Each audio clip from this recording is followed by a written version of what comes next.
one of our colleagues down in the basement just now that he will vote against I'm this going to jump resolution. into listening to the Speaker. In favor, please say aye. Those opposed, say no. Opinion of the chair, the ayes have it. Madam Speaker, The resolution is adopted. Madam Speaker, on that I would request the yeas and nays. The yeas and nays are requested. Those favoring a vote by the yeas and nays will rise. A sufficient number have arisen. The yeas and nays are ordered. Members will record their votes by electronic device. This is a 5-minute vote, colleagues, a 5-minute vote. Why are we doing this? Garrett, we are proceeding to the key and critical vote. Walk us through exactly what's happening on the floor of the House right now. So, Ari, this vote should go much quicker. All the members are in the chamber. They came during that long first vote. The deadline extended partially to make sure everybody gets in the room. And you're already starting to see numbers on the board here. 2 Democrats so far have voted against. I can't see the big board with their names, but I can tell you who they probably are. Jeff Van Drew, the freshman congressman from New Jersey, who I just mentioned, and Collin Peterson, a long-serving congressman from Minnesota, one of these last of these conservative blue dog Democrats. Both of these men have signaled for quite a long time they were unlikely to support impeachment, and here they continue to do so today, voting with Republicans. I would be much more surprised if we see any Republicans crossing over to vote with the Democrats here. You see a present vote. That's interesting. That will take some explanation later. That may come off the board. But Republicans are unlikely to vote against or vote with Democrats here, even if they are concerned about the president's behavior, in part because they simply don't have to. In pure, naked, lizard brain political terms here, there's no reason to vote with Democrats on a procedural vote here that Democrats can carry and stick your neck out for the next month to just get hammered by your Republican colleagues and by the president of the United States. Garrett, we're going to leave the escalating numbers on the screen as we report this out in real time. Rarely is the floor of the House this exciting. But as you say, what we see right now in that climbing yay number on the upper left, the 183, and joined by 1 independent, is this United States House on the road to passing rules to provide for the potential impeachment of the sitting president. What is the magic number they need to hit? 218 if everyone is present today. And I didn't see the totals on the last vote, but I believe that will be the number here today. And Democrats have room to clear it here. They can afford to lose.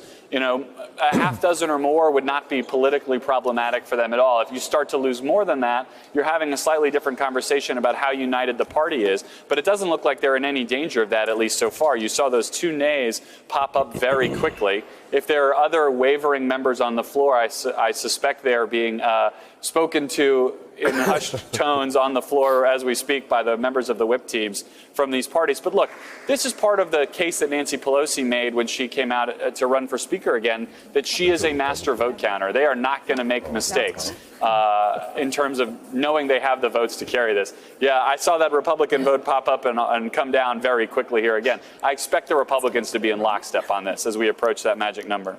And I might point out that if you are going to vote in a way that there's going to be put extreme pressure on you by your party, there is a saying that you're told, and that is vote early and get out of there. Yeah. Because if you stick around, whether you're a Republican trying to defy the Republican Party or a Democrat that's voting differently than the majority of the Democrats, if you stick around on the floor, it gets very painful. Your elbow gets twisted so hard that you have to go see the chiropractor. So you vote and you get out so that there's no more pressure put on you. And Senator, I'm jumping in to say it would appear that the Democrats have passed the majority hurdle at 220 votes, 221, rising as we report and speak. In favor of this resolution providing for rules for the potential impeachment of President Donald Trump. Garrett, we are looking at the Democrats. As you say, Speaker Pelosi can count. It would appear that she has counted up enough votes with plenty of room. Nothing official, formal, or with the force of the House authority until this is, of course, final and gavelled. The Speaker doesn't usually, we see her, of course, in red at the top of the screen by the flag. The Speaker does not usually physically preside in this manner, but that's another sign of how important this is. Garrett, when you look at these numbers hitting now 227 votes, it would appear that the House is on the way to passing this resolution of the rules for impeachment.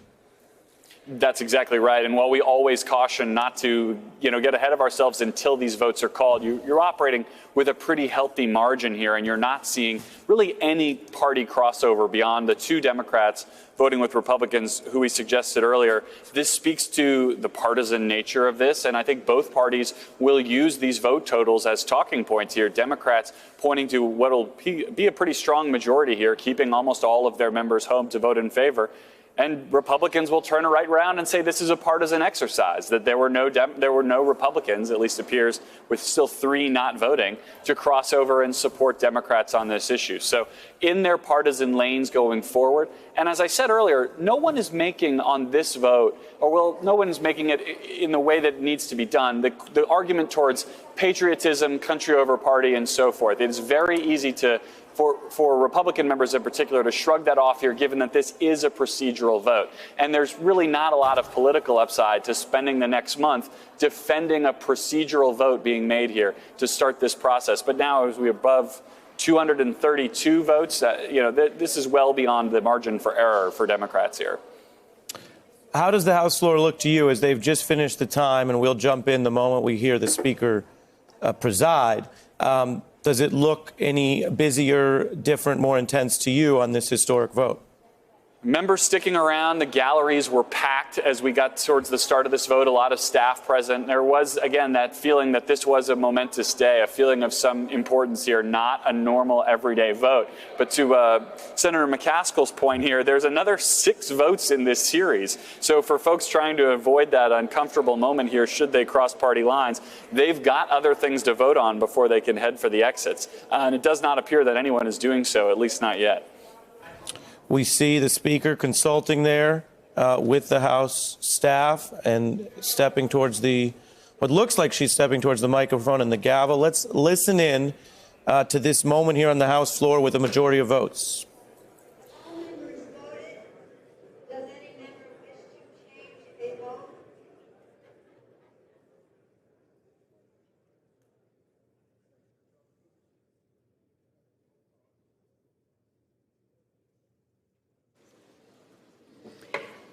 On this vote, the yeas are 232. The nays are 196. The resolution is adopted without objection. The motion to reconsider is laid upon the table. And you hear the gavel. Hey there, I'm Chris Hayes from MSNBC. Thanks for watching MSNBC on YouTube. If you want to keep up to date with the videos we're putting out, you can click subscribe just below me or click over on this list to see lots of other great videos.